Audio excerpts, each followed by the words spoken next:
And George Kwekufori, he's the president of the Ghana Union of Traders Association. He's joining us also in the discussions. And you seem to be holding the same view as well. But from the perspective of the traders, and since you all belong to the umbrella body, do you think that if you have had adequate past consultation from the Shippers Authority and the other agencies that were involved in all this, you wouldn't have come to this very point?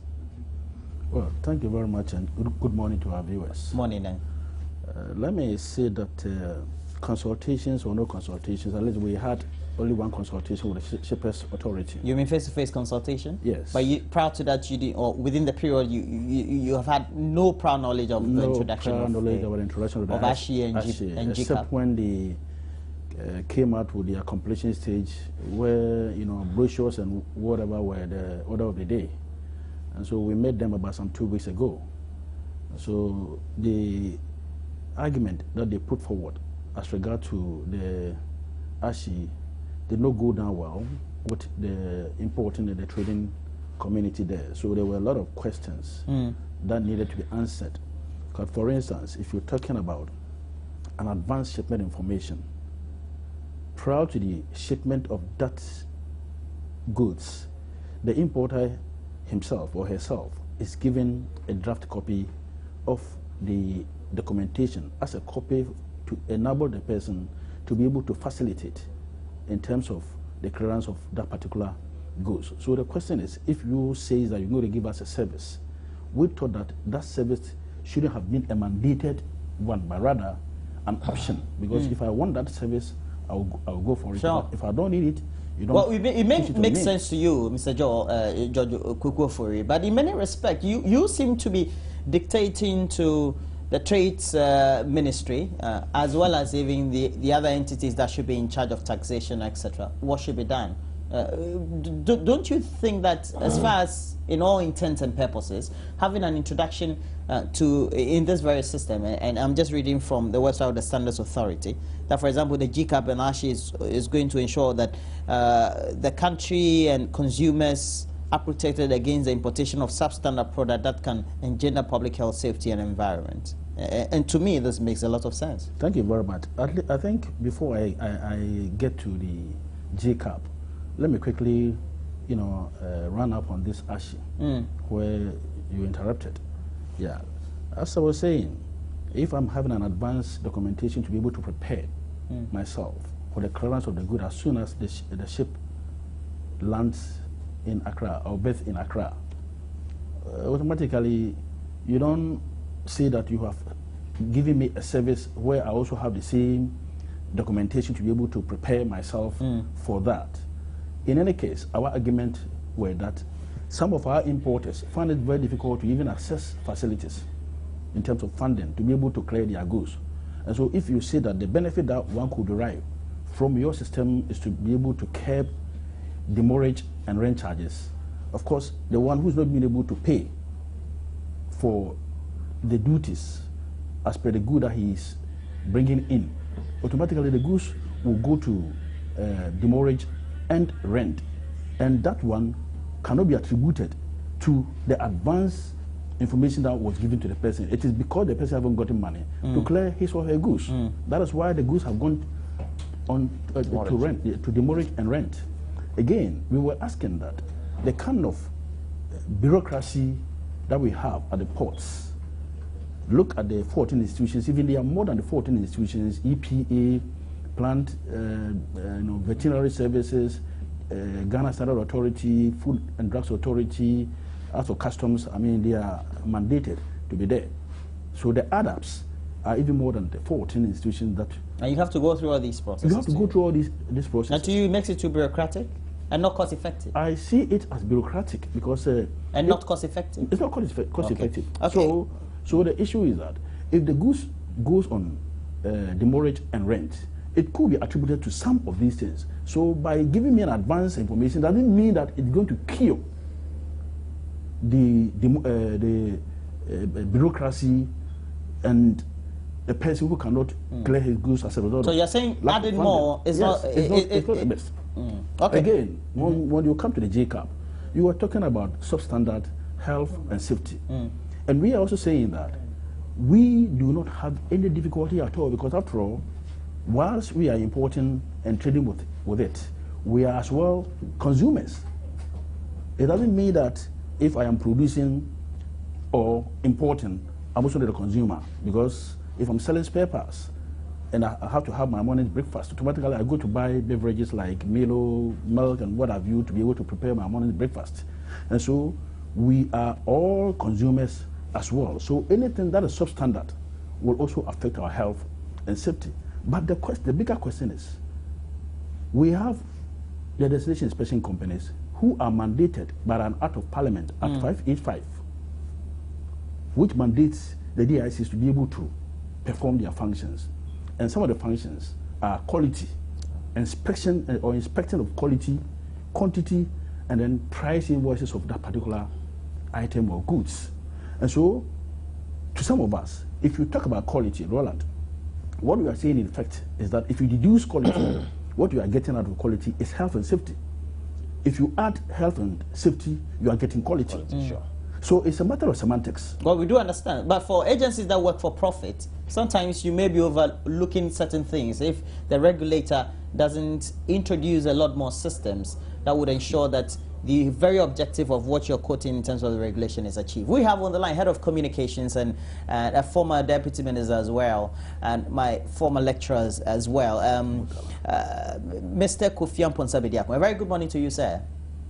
Good morning. Okay, this is Roland. And thanks for joining us on this very discussion. But for all the things that have been introduced with G-CAP ASHI, etc., for which we know the objective is to ensure that sanity is introduced and also ensured, because we want to ensure that the goods that come in are good for public health and safety, etc. Listening to perhaps the industry players would have been better.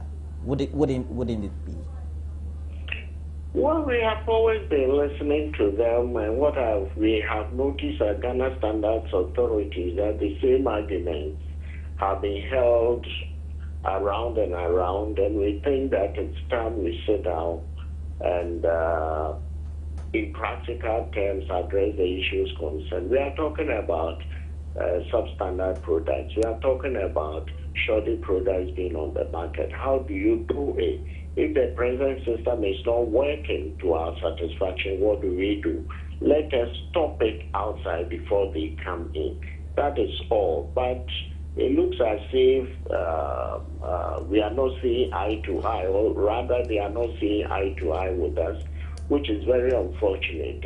Even Friday, there was a meeting. The ministry is worried, Ministry of Trade and Industry, very worried. So it called all the agri partners, including GSA, Ghana Standards Authority. We all met, and attempts were made to pull down 10% to ensure that this issue is addressed once and for all. But it looks as if it's never going to die now. So it's a very unfortunate development, and I wish we could all settle on quality rather than anything else. For you as regulators, so to speak, why do you think traders, in all intents and purposes, and for all the sense of imagination, would be kicking against the introduction of a lot more regulation that would ensure that there's sanity? Well, first of all, we are a national standards body. There are regulators like FDA, Energy Commission, EPA, and the rest. We are a national standards body. And as a national standards body, we are also a conformity assessment body.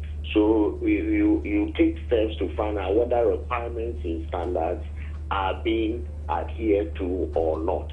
But concerning the question you asked, we think that there's been some misconception. There's some fear that some people may be put out of business. That is one reason. The second reason is that there is some misconception about what G-CAP is really about. Because when under G-CAP we say that instead of you yourself bringing your COC or certificate of conformity, which they are bringing from their own suppliers anyway, we are saying that this time get it, your suppliers will have to send it to our service providers who will testify to their genuineness or otherwise before the products are allowed to come in. That is the only difference. So the COC is nothing new. They are very much aware about it, and already they've been bringing it, except that they bring it from their own sources. And once it comes from your own sources, anything can happen. So we are saying that, no, let's get it from let's get the COC certified by service providers on our behalf, so that at least we can be sure that proper tests have been done. So it's all aimed at ensuring quality. I don't think we want to put anyone out of business. You see, the fear, and we must note that the fear here is that there are some people who go to the open market, like going to Makola to shop.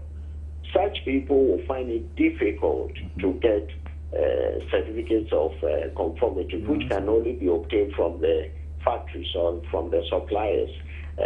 These people go to Hong Kong, Dubai, and the rest, and then do their shopping.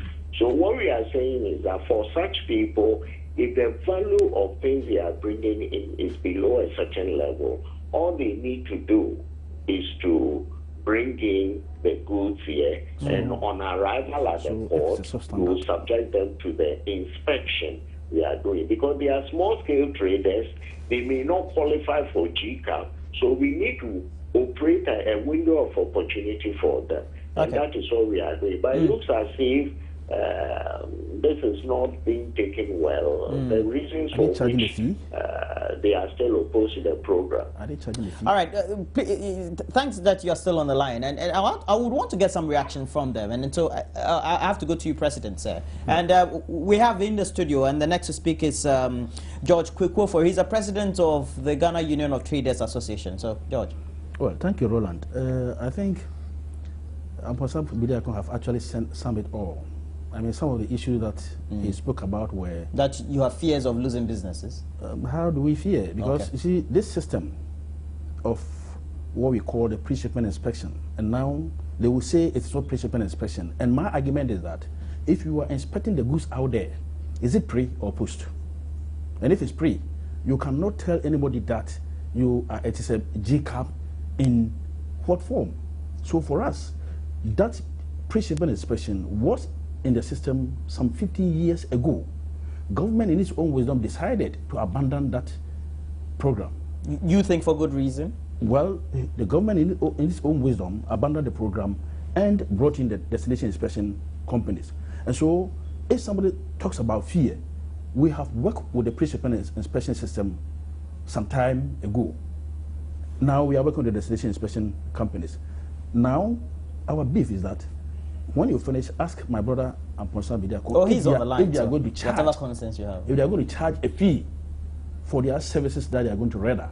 Because 3 days ago, when we met the minister, I said it emphatically in front of their service providers, SGS, BVAG, Ghana State Authority, GRE, and all those, the minister, including his deputy, that when we talk about safety and health, as I've earlier said, it is the same as quality. When you bring it down, you are getting health. You think it implies, once you go through all the various procedures? It implies. So our argument is that if they insist of bringing the system, then destination inspection companies who are responsible for quality are charging 1% duty above CIF. They are going to charge 0.5%. So the charges that the importers are going to pay should be borne by the inspection company, because they are also charging for a fee of 1% duty above CIF. And I made it emphatic at the ministry that the importing and the trading community will not pay a dime for any service that they render for the business community if they wish to bring it, or if they insist on bringing it. Mr. Amponsa Bidiako, is it that perhaps adequate dialogue didn't go into all this prior to its introduction? Oh, I think dialogue, there has been enough dialogue. Maybe to describe it adequate is what I cannot say, but there has been numerous occasions for dialogue on this very issue. And it looks as if right from the beginning, certain positions have been taken. And you mean entrenched? My personal view on these issues is that we should not engage in media war. That's my personal. I'm a communicator by profession. I don't think that these things can be won through the media or what we may call a media war. We need to close our doors, be indoors, and resolve it as soon as possible. That is the only way. But we all have our different styles. Left to me alone, we should meet face to face, dialogue if it means the whole day or half a day, and I believe that something positive will come out of it. Because the situation is, I'm trying to win my case, Guta and others, importers are trying to win their case, so nobody wins. We are throwing more confusion into the minds of people. I think we should lock ourselves up.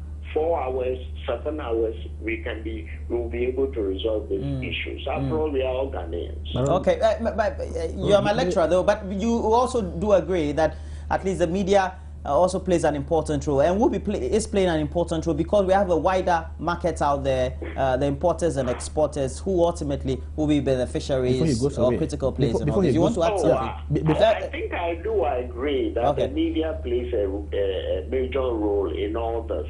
It is a media that can even expose anybody who is doing the wrong thing. But the point I'm making is that in this particular case, in order to be able to create the kind of understanding that we want, we have talked to the media enough. Let's also dialogue and judge all face to face. Okay. That is the point I'm Your making. point is made, I'm not sir. saying that Your point the is media made. is not important. You want to add something? I'll let you add. Yes, I was just, good morning to my very good friend, Mr. Kofi.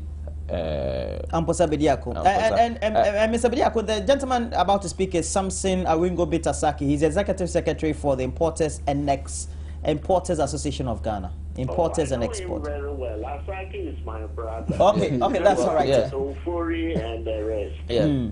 What I wanted to say is that on Friday meeting, we were there. He wasn't present at the meeting. But it doesn't matter. His office was represented adequately. Yes, the CEO was there. The point is, we asked a question, a very legitimate question, that where countries that COC is practicing substandard goods did not entirely rule out. And now, one important thing is that they issue certificate of conformity with a disclaimer. So it tells you that a certificate of conformity can pass on, but solid goods can still come because of they will not, the service provider will not, you cannot hold them responsible because they issue disclaimer saying that goods that are coming, they cannot guarantee you 100% of the quality. So why am I paying for that? They couldn't answer us in the meeting in front of the minister. We also asked a question that I asked the same question, that Ghana is surrounded by our neighboring countries. What about goods that will be coming from there? Would COC reduce substandard goods coming into our market? I also asked, what percentage countries that are practicing COC, what is the level of percentage that substandard goods and counterfeit goods have reduced? They couldn't give us the answers. The president was there in front of the minister. The minister asked them. They couldn't. They were given that over the whole world. The minister said no. Give us a specific. Kenya is there. Tanzania is there. Counterfeit goods and everything like that. So the person is going to pay. A businessman would definitely have to protect. The interest of a businessman would have to protect. We cannot be giving money out. Mr. Amposa Bediako says dialogue is critical. Dialogue, yes, we are. And then you have gone straight to the media, coming to us, and for us to do what level? We have been play an ombudsman relationship we have been advocating since then. Role. We have been advocating since then. We've been saying, they don't listen. we've been saying that Ghana Standards Authority has a good relationship, working good relationship with the importers and exporters in this country. Every importer goes to them every day. You know that. That's for sure. That their presence at the harbor. That for sure. I'm saying if COC is implemented, you cannot come. I cannot go and tell EPA in harbor that don't come here. You have no mandate to come to see my goods because COC have catered for it. They have an LI. A law has passed. You cannot tell a veterinary officer, don't come and look at my meat because COC did that. So all what you're supposed to do, COC has taken. Okay. They have a mandate. All right. So I have to let you go though. And as you go, I asked a question. I posed this very question to them. I asked them, well, if you have a lot more meat in the soup, it doesn't spoil the soup in many respects. But they said if you have a lot more meat, then you have less liquid around it, and so that also tends to change the dynamics in many respects. Well, I think that in connection with G-CAP, and especially our insistence on quality, I believe we all agree, and they cannot deny, they all agree. I've made many of them in discussions, and they agree on quality. So if you agree on quality, and we also seek quality, then what do? We just need to dialogue, as I said, as the real practical way forward. That is the only way. And we should not see ourselves as enemies, attacking each other. I don't think that is the way. We should continue to dialogue, bring out our differences, and make sure. I think personally you're a good person, so you're speaking from the point of amicable resolution and talking and etc. But it doesn't always go like that when it comes to the issue of policy and its implementation, does it?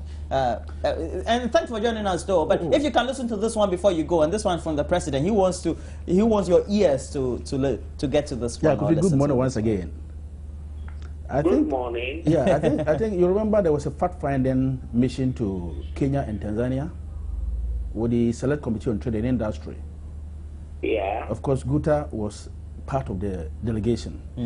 And where they are practicing G-CAP to curb substandards, you will not have destination inspection companies operating as well.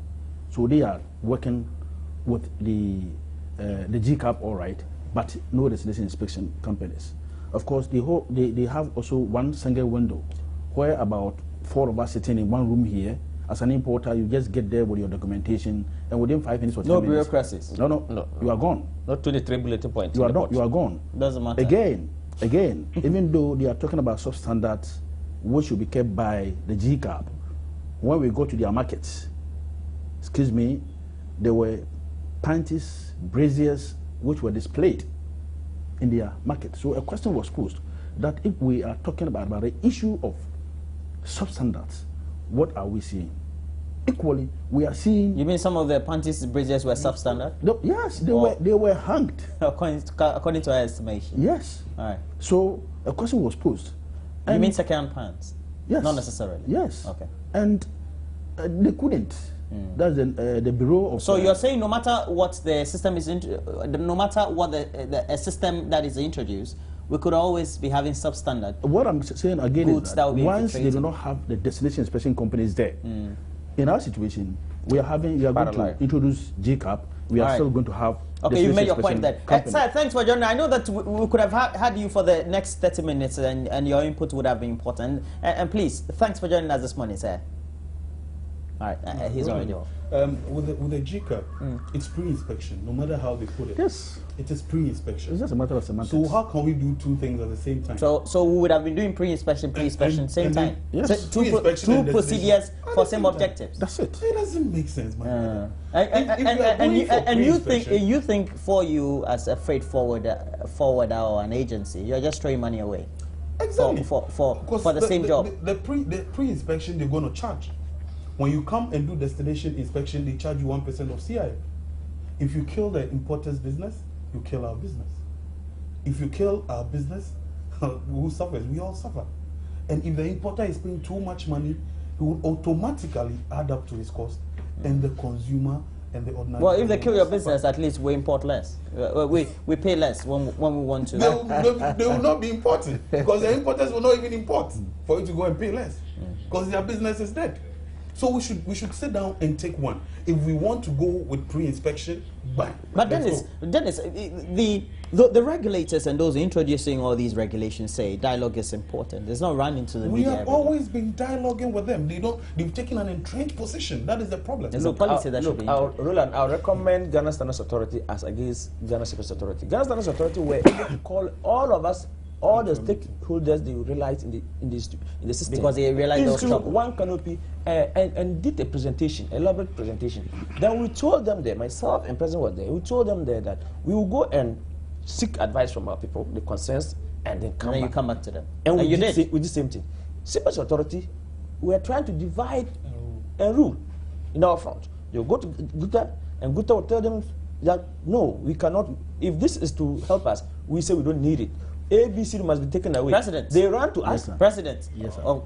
And you want to go onto the street for what reason? Already you're being told don't go onto the street and try to create bad publicity for all this new regulation that has been introduced. Well, or perhaps added regulation to beef up. Let me say that when you look at the press statement or the press release that we issued last week, it isn't only GUTA, but we have GUTA, we have freight forwarders, we have Ghana Pharmaceuticals Association, Chamber of Commerce, Food and Beverages Association of Ghana, FABAG.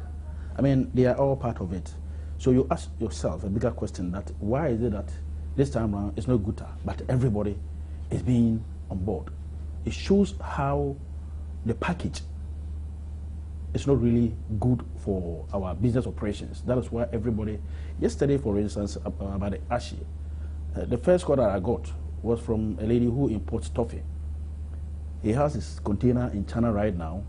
She called me that she's been asked to pick we a have number. toffees coming from China? Well, that is what she deals with. Okay. She's been asked to bring a number to China before her goods will be released on board the ship to Ghana. And so without that number, your container will not be on board. This is illegal because you have not even implemented G-CAP. So, the minister have asked them to withdraw the program. So the issue has to do with the authorities, shipper authority, standard authority, have taken an entrenched position. And to us, if you look at the 14 institutions, which is even more, it's about 20, this is going to act as a trigger. Okay. To the whole we'll have thing. to wrap up discussion. So Wednesday, we only have 30 seconds. Wednesday, you're going on to the streets. We are going on. We are closing our operations. On the street, we said. Dennis and his ilk, they will also be there. Yeah, right. okay. And as we wrap up, do you think government just wants to generate a lot more revenue, and so because of this? The problem is, it's not even government; it's the agencies. Yes, sure. Yes, the Ghana Shippers Authority want to create more money for itself. And the funny thing is, why are they all contracting companies outside, and they are taking the money? Oh, you smell some fish? Of course, Big yes. fish. Why can't they do that? Thank you very much. You're always smelling.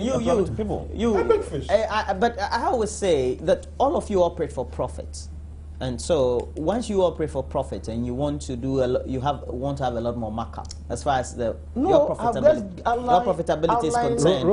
No matter what is introduced, Roland, no matter what is introduced, you would always. No, the Shippers Authority are taking so much. Okay, Dennis, let me start with you by just saying that's Dennis Amosifa. He is Dennis Amfosifa. He's a freight forwarder. Your agency's name is what? Seahawk Freight Service. Seahawk. Yeah. Right. You're based in Tamai. Yeah. Seahawk. I have to take your number in case I have a stool to import. G-CAP will catch you. Well, and we also have had in the studio Samson Awingobet Asaki. He is the Executive Secretary, Importers and Exporters Association of Ghana. And thanks for joining me, Samson. You I know very well as well. And also George Kwekuofori, President of the Ghana Union Association of Traders, or Ghana Union of Traders Association. I have to get it right. Yeah. Thanks for joining me, George.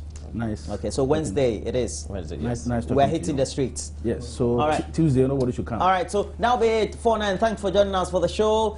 And please join us same time tomorrow. But always make sure during the day you always get an interactive on our platform. Join us on TV. It's on Facebook, and also Join Us on TV is a handle on Twitter. I have my personal handle. Mamavi also has her personal handle. But please, if you've not been in a position to watch any of the segments or fully get attentive and watch the segment, this is what we do. We upload the segments on our channel on YouTube, and it is named My Jaw Online. We have thousands of videos there, all for your watching, view, or pleasure. Please do stay on, as always. Bye-bye. Same time tomorrow, we'll meet.